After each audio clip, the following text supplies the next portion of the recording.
A shoe company found that 4.2% of the production is defective.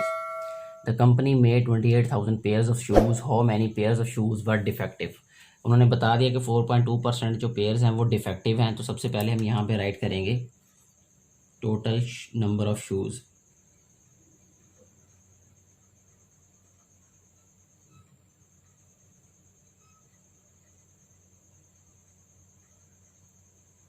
$28,000 है ये, ठीक है। डिफेक्टिव कितने हैं?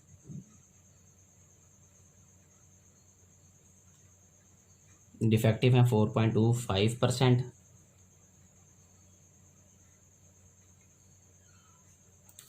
अब हमने 4.25% ऑफ 28,000 फाइंड करना है। तो हमारे पास आंसर आ जाएगा, ये आ जाएगा 4.25% ऑफ 28,000।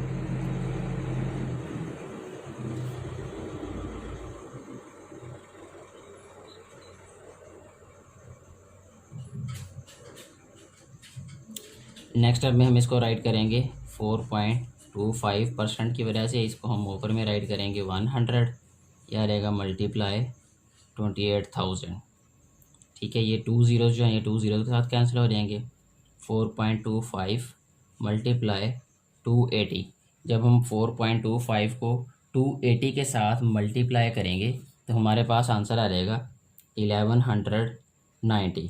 तो 1190 जो शूज़ हैं, यानी जो आपके पास आंसर आएगा 1190, ये जो शूज़ हैं ये डिफेक्टिव होंगे। यही इस क्वेश्चन का आंसर है।